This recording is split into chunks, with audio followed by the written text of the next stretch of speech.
Boa noite, amados, graça e paz do Senhor Jesus sobre a tua vida, sobre a tua história. Hoje nós vamos dar continuidade à segunda e última parte da ministração, recebendo a cura nos relacionamentos. O nosso texto base é o de Colossenses, capítulo 3, do versículo 12 até o versículo de número 17. Eu quero te convidar a acompanhar comigo na tela o texto que diz assim: portanto, como povo escolhido de Deus, santo e amado, revistam-se de profunda compaixão, bondade, humildade, mansidão e paciência. Suportem-se uns aos outros, perdoem as queixas que tiverem uns contra os outros. Perdoem como o Senhor lhes perdoou. Acima de tudo, porém, revistam-se do amor, que é o elo perfeito, e que a paz de Cristo seja o juiz em seus corações, visto que vocês foram chamados a viver em paz, como membros de um só corpo, e sejam agradecidos. Habite ricamente em vocês a palavra de Cristo, ensinem e aconselhem-se uns aos outros com toda sabedoria, e cantem salmos, hinos, cânticos espirituais com gratidão a Deus em seus corações. E tudo o que fizerem, seja em palavra ou em ação, façam-no em nome do Senhor Jesus, dando por meio dele graças a Deus Pai. Vamos orar, amados. Senhor, nós te louvamos por este momento tão especial onde podemos nos debruçar na tua palavra, diante da tua presença, e nós pedimos, Senhor, o teu agir sobre nós, que o Senhor venha falar conosco. Espírito Santo, venha trabalhar as nossas vidas. Assim nós oramos, em nome de Jesus. Amém e amém. Na primeira parte, que você pode acessar aqui em cima, no nosso card de ministrações, nós estivemos falando sobre 3 momentos deste texto, para que nós possamos ter a cura nos nossos relacionamentos. Hoje nós vamos dar seguimento e vamos falar sobre o 4º, o 5º e o 6º princípio da palavra, para que nós possamos receber esta cura nos nossos relacionamentos, na nossa vida. Relacionamentos, quer sejam no âmbito familiar, né, como família nuclear, esposo com esposa e vice-versa, pais e filhos, filhos e pais, relacionamentos interpessoais do trabalho, né, do dia a dia, das nossas vidas, e por que não os nossos relacionamentos eclesiásticos e também com pessoas do dia a dia, o nosso próximo ou desconhecidos que nós porventura venhamos a nos encontrar. E aqui, o 4º princípio que eu gostaria de elencar, o primeiro de hoje, mas o 4º desta série é: seja sempre agradecido. Eu já tenho algumas outras ministrações que eu falo acerca da gratidão, e é interessante, queridos, o papel fundamental que a gratidão tem na felicidade. Pessoas gratas são pessoas felizes, alegres, contentes. Não importa o nível social que elas estejam. Eu encontrei nessa caminhada já pessoas muito pobres, com um estilo de vida simplesmente muito pobre, mas que eram pessoas agradecidas, pessoas gratas a Deus pelo pouco que tinham. E, consequentemente, eram pessoas muito alegres, felizes e contentes. O oposto também eu já encontrei. Pessoas que eram ingratas, sendo pobres, e viviam realmente uma miséria emocional. Já encontrei nessa vida também pessoas riquíssimas, mas gratas a Deus e felizes, que desfrutavam dessa vida bendita que o Senhor havia dado a elas. Encontrei também ricos extremamente ingratos na sua caminhada, extremamente desgostosos da vida, mesmo com uma condição financeira abastada. E assim também, queridos, podemos encontrar pessoas dos mais variados espectros financeiros, gratos e ingratos.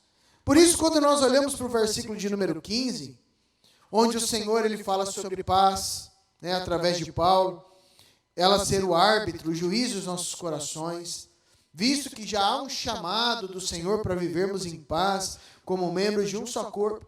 E de repente o apóstolo Paulo, ele solta essa expressão, essa frase, proposital, mas que vem, né, quase que sozinha aqui nesse momento, que é a seguinte expressão: e sejam agradecidos. Ou seja, Paulo, ele não solta à toa, ele não coloca para preencher um texto, mas ele é proposital. Porque Paulo é alguém que sabe, por vivência, por caminhar dessa forma, a bênção de sermos agradecidos. Quando nós olhamos, por exemplo, quando ele escreve aos Filipenses, no capítulo 4, verso 11 a 13, Paulo ele diz assim, acompanhe comigo na tela: digo isso não por causa da pobreza, porque aprendi a viver contente. Aprendi a viver contente em toda e qualquer situação. Tanto sei estar humilhado, como também ser honrado. De tudo e em todas as circunstâncias já tenho experiência, tanto de fartura como de fome, assim de abundância como de escassez. Tudo posso naquele que me fortalece. Paulo aprende, na sua vivência do Evangelho, a viver contente, viver feliz, pleno, completo, não pelas circunstâncias, não pelas coisas que ele tem ou deixa de ter, mas pela sua vivência com o Senhor. Por isso ele termina, talvez um jargão que é utilizado de forma errônea por muitas pessoas: tudo posso naquele que me fortalece. Ou seja, eu posso viver contente em todas as situações, porque quem me fortalece não é o que eu tenho, não é o meu dinheiro. O que me fortalece não é o que eu tenho ou deixo de ter, mas quem me fortalece é o Senhor. Por isso, queridos, nós precisamos aprender que gratidão gera alegria. É interessante isso. Gratidão gera alegria. Aprendi a viver contente. Isso é maravilhoso, queridos. Experimentar essa alegria, esse contentamento de poder viver grato ao Senhor por aquilo que Ele tem nos dado. Mas quando nós olhamos Mateus 15:36, nós vemos que gratidão gera algo mais. Diz o texto que Jesus ele toma 7 pães, os peixes, e ele dá graças. Isso aqui é muito interessante. E quando ele agradece, o sobrenatural acontece. Ele deu graça pelos 7 pães e pelos peixes que ele tinha. E quando ele parte e dá aos discípulos e estes aos povos, diz o texto que todos comeram e se fartaram. E do que sobejou recolheram 7 cestos cheios.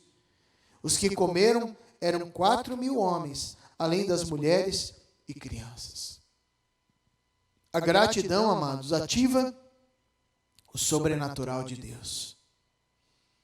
Pastor, eu tenho tão pouco. Seja grato pelo pouco que você tem. E o Senhor vai te capacitar, vai tocar a tua vida para que você possa multiplicar do pouco que você tem. Pastor, eu tenho muito, eu não preciso ser grato. Gratidão não é uma questão de precisar ou não, mas é de como nós vivemos com o nosso Deus. Eu não preciso do sobrenatural, ninguém está falando de precisar, mas nós estamos aqui diante de uma convicção, que a gratidão gera alegria nas nossas vidas. Talvez você fale, eu não preciso de uma multiplicação financeira, mas talvez falta alegria.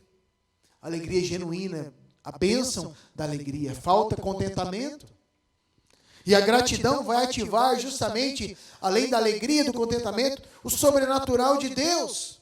A vivência dessa dependência do Senhor, mesmo quando tudo está bem. E é interessante isso, querido.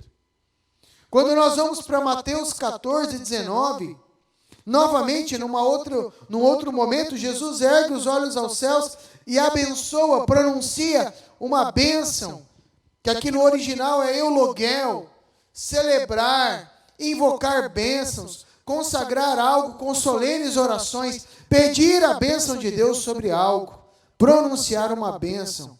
E é interessante que essa expressão também significa fazer prosperar, tornar feliz.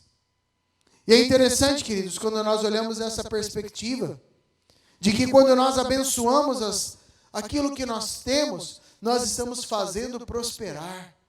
Quando nós agradecemos a Deus, ou seja, declaramos a nossa gratidão, abençoamos, nós fazemos com que aquilo que nós temos, sendo pouco ou muito, possa prosperar na presença do Senhor, tornar feliz. E finalmente, queridos, quando nós falamos de gratidão, a gratidão glorifica o Senhor. Olha o que o Salmo 50, 23 nos diz: o que me oferece sacrifício de ações de graça, esse me glorificará. Gratidão glorifica ao Senhor. Isso aqui é maravilhoso para as nossas vidas.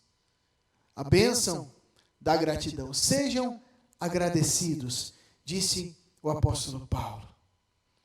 Mas há também uma outra questão maravilhosa. Gostaria que você aprendesse juntamente comigo. Uma quinta lição, a segunda de hoje, mas a quinta da série, é: sempre leve em conta a palavra de Deus. Sempre leve em conta a palavra de Deus. O versículo 16, Paulo orienta os amados na seguinte expressão: habite ricamente em vocês a palavra de Cristo. Ensinem-se, aconselhem-se uns aos outros com toda sabedoria e cantem salmos, hinos, cânticos espirituais com gratidão a Deus em seus corações. A palavra de Deus como elemento que fundamenta as nossas vidas, mas como elemento direcionador. Note que habitar ricamente a palavra de Deus nos permite ensinar e aconselhar-nos uns aos outros com sabedoria. Cantar salmos, hinos, cânticos espirituais. O quanto a palavra de Deus tem permeado a minha e a tua vida. Eu não estou falando apenas de momentos de celebração comunitária, mas do dia a dia, queridos. O quanto a palavra de Deus faz parte da tua realidade familiar, da tua realidade pessoal. Além dos momentos onde nós, como família, falando da minha casa, nós meditamos individualmente na palavra de Deus.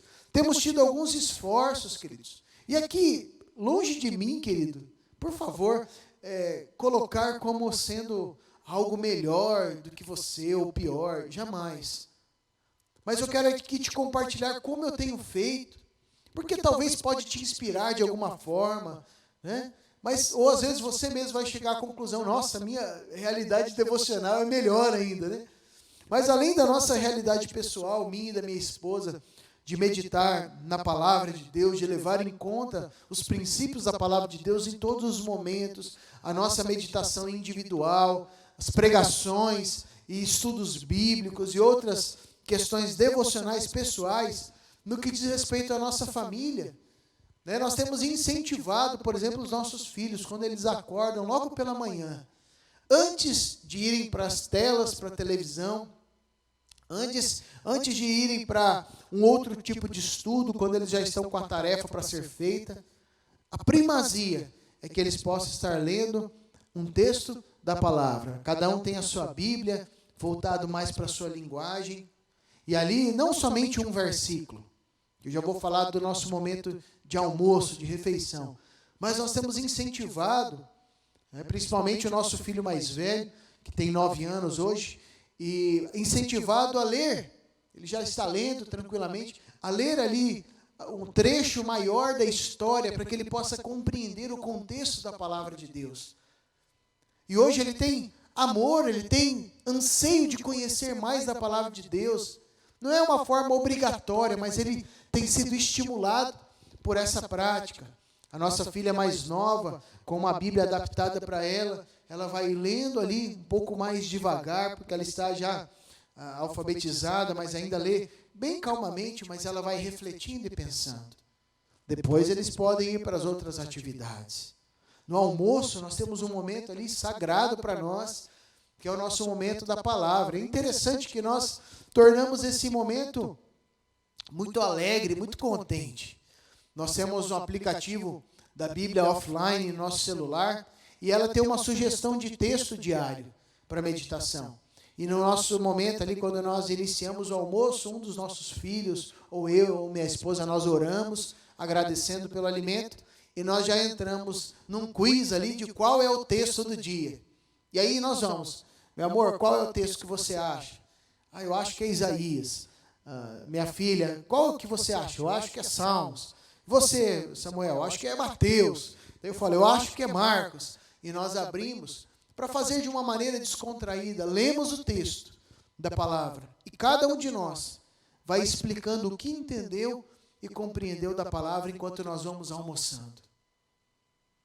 Isso aqui, queridos, são um leve esboço, não para que se torne uma regra, uma norma para você, mas para te incentivar e você entender que nós podemos sim, de uma forma alegre, contente e maravilhosa, levar sempre em conta a palavra de Deus. A palavra pode habitar ricamente nas nossas vidas, de uma forma gostosa, que gere alegria e prazer familiar para nós vivermos essa realidade. Agora, é claro, meus irmãos, que nós como pais precisamos dar o exemplo. Não adianta nós não buscarmos, não lermos a palavra, exigirmos que os nossos filhos o façam. Precisa ser algo que já é uma verdade nas nossas vidas. Quando nós falamos de ouvir a palavra de Deus, de levar em conta a palavra de Deus, nós podemos lembrar do texto de Lucas, capítulo 5. Eu quero ler rapidamente aqui para não tomar muito tempo da nossa ministração, não é o nosso texto base, mas Lucas 5, de 1 a 7, fala justamente que uma multidão apertava Jesus para ouvir a palavra de Deus, e ele estava junto ao lago de Genezaré, e viu estar 2 barcos junto à praia do lago, pescadores, e os pescadores, havendo descido deles, estavam lavando as redes, e entrando num dos barcos, que era o de Simão, pediu-lhe que o afastasse um pouco da terra, e assentando-se ensinava do barco a multidão. Quando acabou de falar, disse a Simão, faze-te ao mar alto e lançai as vossas redes para pescar. E respondendo Simão, disse-lhe, mestre, havendo trabalhado a noite toda a noite, nada apanhamos, mas sobre a tua palavra lançarei a rede. E fazendo assim, colheram uma grande quantidade de peixes, e rompia-se-lhes a rede. E fizeram sinal aos companheiros que estavam do outro lado, no outro barco, aliás, que os fossem ajudar. E foram e encheram ambos os barcos, de maneira tal que quase iam a pique. Ouça a palavra de Deus. Ouça a orientação de Deus para a tua vida. Muitas vezes nós pecamos e falhamos porque não damos ouvido àquilo que a palavra de Deus nos ensina. Habite ricamente a palavra de Deus na tua vida. A multidão, diz no verso de número 1, que estava ali para ouvir a palavra de Deus. E no verso de número 5, Simão estava ali pronto. Ele poderia simplesmente ficar com a experiência pessoal. Mestre, trabalhamos a noite toda, mas não apanhamos nada. Poderia ter ficado só com isso. Mas ele resolve dizer o restante do verso 5. Que aqui é determinante para que o milagre acontecesse. Mas sobre tua palavra lançarei a rede. E fazendo assim, segundo a palavra que o Senhor havia ordenado, uma grande quantidade de peixes eles pegaram ali a ponto que se rompia as redes. Olhe bem aqui para mim, meu irmão e minha irmã. Você já parou para pensar que grandes problemas que nós temos na nossa vida é por não ouvir a palavra de Deus? Grandes problemas. Ou nós protelamos a solução de áreas da nossa vida por não dar ouvido aos princípios da palavra de Deus, ou aquilo que o Senhor está falando conosco através das suas escrituras. Acabamos nos frustrando.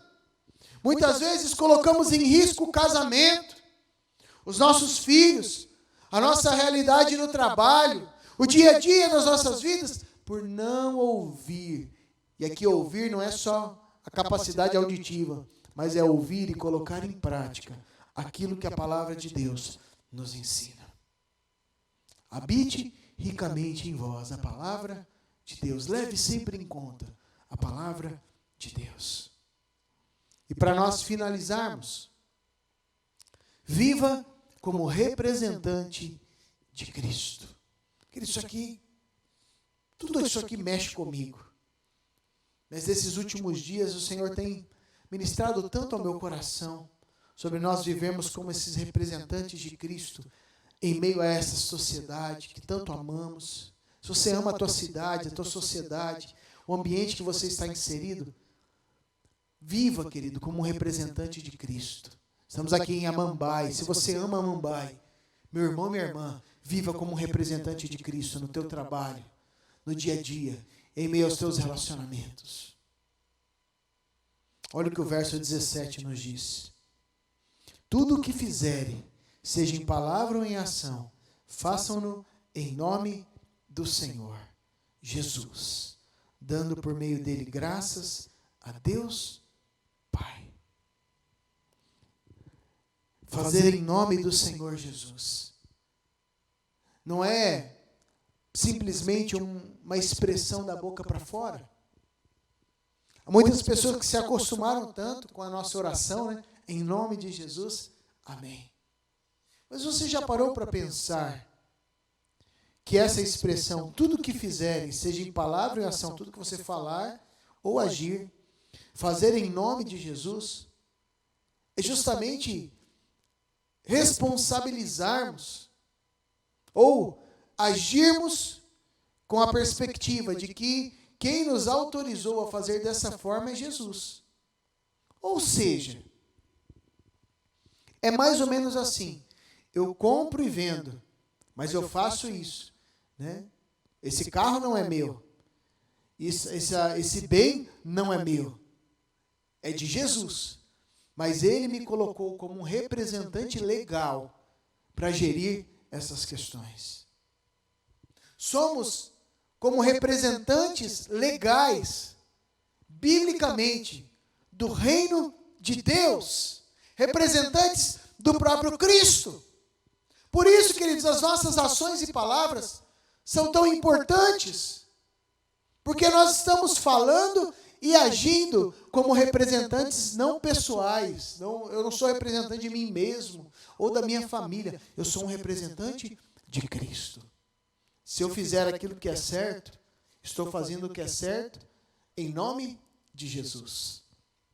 Se eu fizer o que é errado, estou fazendo o que é errado em nome de Jesus.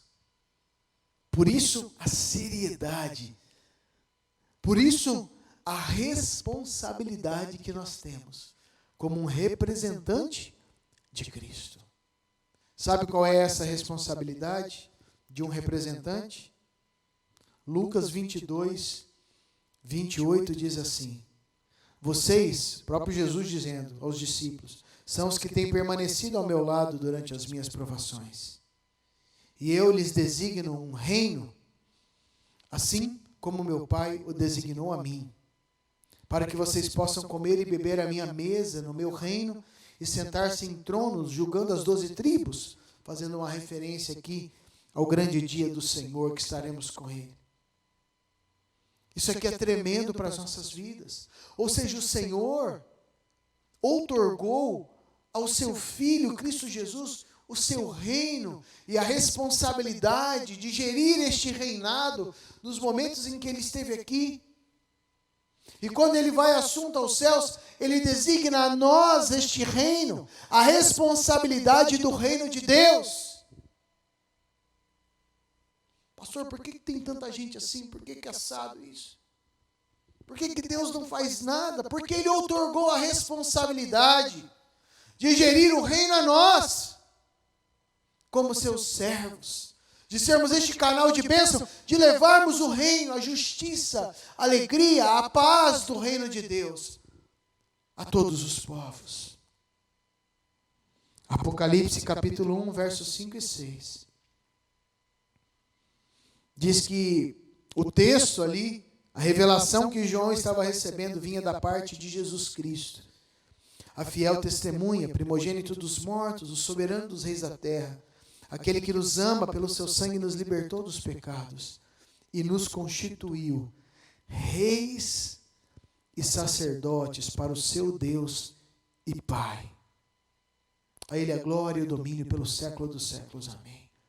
Fomos constituídos reis e sacerdotes. Reis de um reino que não é nosso, é o reino do nosso Deus, do qual fazemos parte.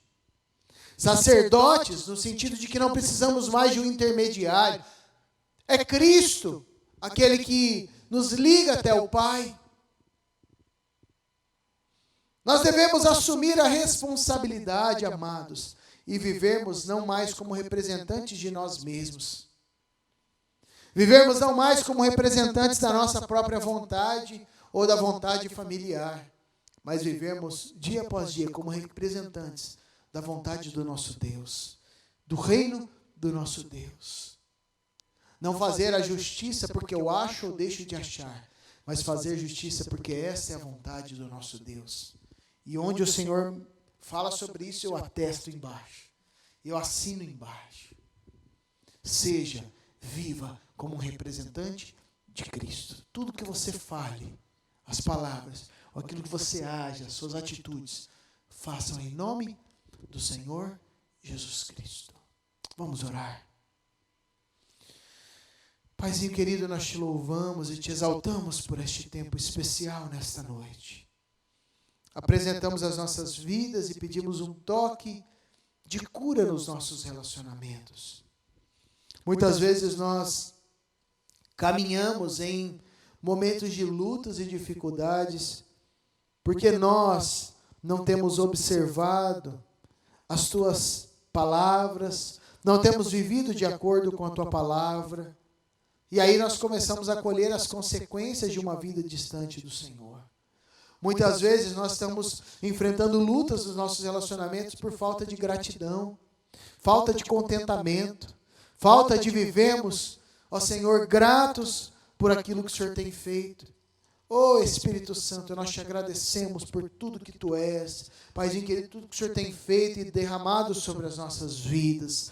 Muitas vezes nós também, Senhor, vivemos relacionamentos fragilizados e rompidos, porque não entendemos que cada palavra e ação devem ser feitas como representantes que somos do Teu reino, como sacerdotes e sacerdotisas que somos do Teu reino, Senhor. Por isso, toca as nossas vidas, nos cura, restaura e transforma os nossos relacionamentos e a nossa vida para a honra e glória do Teu santo nome. Assim nós oramos em nome de Jesus. Amém e amém. Estenda suas mãos, meu irmão, minha irmã. E agora, amada igreja, que a maravilhosa graça do Senhor Jesus Cristo, que o perfeito amor de Deus, o nosso Pai, que a comunhão e as consolações do Espírito Santo repousem sobre a tua vida e sobre todo o povo de Deus em toda a terra, hoje e para todo sempre. Amém e amém. Que Deus te abençoe. Fique na paz do Senhor.